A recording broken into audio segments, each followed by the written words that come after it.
BRS MLA మాజీ మంత్రి హరీష్ రావు ఢిల్లీ పర్యటనలో ఉన్నారు. ఇవాళ హుటాహుటిన ఆయన ఢిల్లీ వెళ్లారు.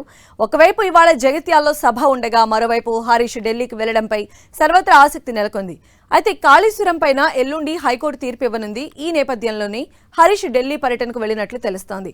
తన పర్యటనలో హరీష్ లాయర్లతో భేటీ అయ్యే అవకాశం ఉంది. ఒకవేళ తీర్పు వ్యతిరేకంగా వస్తే సుప్రీంకోర్టులో పిటిషన్ వేసే ఆలోచనలో ఉన్నట్లు సమాచారం. హరీష్ రావుతో పాటు మాజీ ఎంపీ వినోద్ కుమార్ కూడా ఢిల్లీ పర్యటనలో ఉన్నారు. మరిన్ని అప్డేట్స్ మా ప్రతినిధి కరుణాకర్ అందిస్తారు. కరుణాకర్, ఈ రోజు మాజీ మంత్రి హరీష్ రావు ఢిల్లీ పర్యటన కొనసాగుతుంది. ఆయన ఉదయం హైదరాబాద్ నుంచి బయలుదేరి ఢిల్లీకి చేరుకున్నారు. మాజీ ఎంపీ వినోద్ కుమార్ తో కలిసి ఆయన సీనియర్ అడ్వకేట్లతో కాసేపట్లో భేటీ అవ్వబోతున్నారు. మనం చూస్తున్నాం, కాళేశ్వరం కమిషన్ నివేదికకు సంబంధించి హైకోర్టులో తీర్పు రిజర్వ్ లో ఉంది. హైకోర్టు ఎల్లుండి దీనిపై తీర్పు నిర్వహించే పరిస్థితిలో తీర్పు ఏ విధంగా వస్తుందన్న దానిపై సర్వత్రా ఉత్కంఠ నెలకొన్న పరిస్థితిని మనం చూస్తున్నాం. కాళేశ్వరం ప్రాజెక్టుపై జస్టిస్ పిసి ఘోష్ ఇచ్చిన నివేదికను పరిగణలోకి తీసుకోవద్దు అంటూ మాజీ సీఎం బీఆర్ఎస్ అధినేత కేసీఆర్ హరీష్ రావు హైకోర్టులో పిటిషన్ దాఖలు చేసిన నేపథ్యంలో ఆ పిటిషన్ పై ఇరుపక్షాల వాదనలు విన్న తర్వాత హైకోర్టు తీర్పును రిజర్వ్ చేసింది.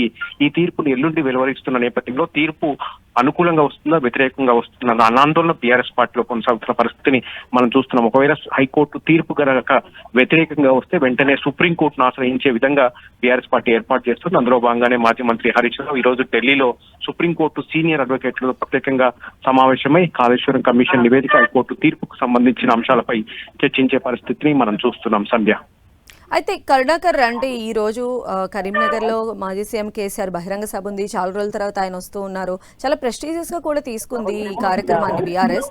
ఇలాంటి టైంలో అంటే పార్టీలో ఉన్నటువంటి చిన్న చిన్న గ్లిచెస్ గురించి కూడా మనం వార్తలు వింటున్న నేపథ్యంలో బీఆర్ఎస్ మెయిన్ లీడర్ అయినటువంటి హరీష్ రావు ఈరోజు ఢిల్లీ వెళ్ళటం, అది దట్టు ఈ టైంలో వెళ్ళటం ఎలా చూడాలి? ఖచ్చితంగా ఈ రోజు జగిత్యాల్లో బీఆర్ఎస్ పార్టీ భారీ బహిరంగ సభ ఏర్పాటు చేసింది. ఈ సభకు దాదాపు 7 ఏళ్ల కాలం తర్వాత మాజీ సీఎం బీఆర్ఎస్ అధినేత కేసీఆర్ కూడా హాజరవుతున్నారు. ఈ సమావేశంలోనే, ఈ సభలోనే కాంగ్రెస్ పార్టీని వీడిన మాజీ మంత్రి జగిత్యాల మాజీ ఎమ్మెల్యే జీవన్ రెడ్డి బీఆర్ఎస్ పార్టీలో చేరుతున్న పరిస్థితిని మనం చూస్తున్నాం. అయితే ఈ సభకు హరీష్ రావు షెడ్యూల్ కి ఎటువంటి సంబంధం లేదు. ఎందుకంటే ఈ రోజు జగిత్యాల్లో జరిగే సభ కేవలం కరీంనగర్, ఉమ్మడి కరీంనగర్ జిల్లాకు సంబంధించిన నేతల కార్యకర్తలకే ఆహ్వానం ఉంది కాబట్టి హరీష్ రావుకు ఈ సభతో సంబంధం లేదు. ఆయన రెగ్యులర్ షెడ్యూల్ లో భాగంగా ఈ రోజు ఢిల్లీకి వెళ్లిన పరిస్థితిని చూస్తున్నాం. సంధ్య, రైట్ కర్ణాకర్.